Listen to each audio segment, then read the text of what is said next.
The Justice Srikrishna probe report has indicted ex-CEO and MD of ICICI Bank Chanda Kochhar. In its report, the probe panel states that Chanda Kochhar had violated the company's code of conduct and there was lack of due diligence in her annual disclosures. As a result of ICICI Bank releasing a statement on Wednesday evening saying that her separation will now be considered formal termination. In other words, Chanda Kochhar has now been sacked with retrospective effect. In fact, what we've also heard is that while ICICI statement seems to suggest that Kochhar failed in disclosing the conflict of interest and so the onus is only on her, the accused has also issued a statement denying any wrongdoing, claiming that the bank's systems could not have allowed such a conflict of interest. So clearly the response coming in from Chanda Kochhar as well, where she states that the systems within the bank was such that conflict of interest was not possible. So in a way, perhaps suggesting that she's being wrongly implicated. None of the credit decisions in the bank were unilateral. So this is something that Chanda Kochhar stands by, that these decisions were taken in consultation with the board members. The bank's design structure obviate possibility of conflict of interest. So that is the moot point here, where she is saying that I cannot be accused of conflict of interest since such a thing is simply not possible within the systems existing in the bank. The bank's decision has caused me immense hurt and pain. ET Now's Poonam Saini joining us live from the Mumbai newsroom.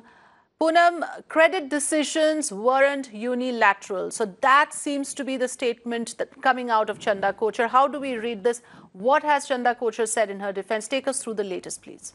Well, that's right. In fact, Ms. Chanda Kochhar has definitely defended her stance, stating that all the credit decisions are not taken unilaterally. Credit decisions are taken at the board level. That is her defense, and she, of course, says that in her conduct has been dealt in an absolute professional manner. Having said that, if you look at the report coming in from Justice Srikrishna, it is an independent report wherein there is accusation that she failed in terms of, she's violated rather the code of conduct of the bank, and as a result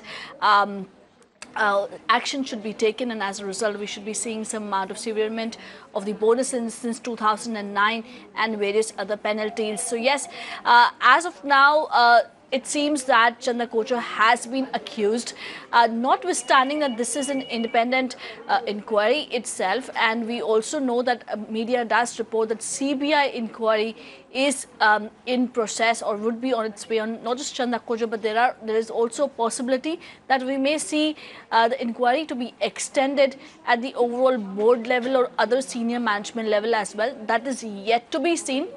Having said that, if we look at what the voices of most of the top lawyers are stating, that they do state that board also has a certain responsibility, and yes, there is some amount of lack of due diligence at the board level itself. So I guess this process probably may slightly continue over the next few months as well.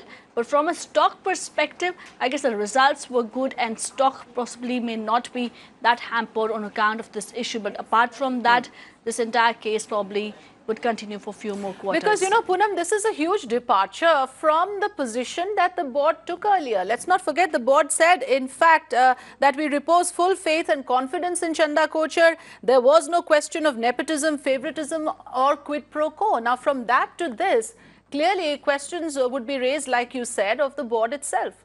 That's right. In fact, a lot of the lawyers do mention that the board also should be questioned, and why is there such a change in stance right from the beginning when there was absolute support from the board for Chanda Kochhar, and now it seems that the board does find Chanda Kochhar and only Chanda Kochhar guilty. That's the key thing. So hence there is a possibility, and there would be questions raised as to asking questionability in terms of the board due diligence, and possibly I guess we also will have to wait and watch out for what the CBI's next stance would be in terms of inquiries at the top management level.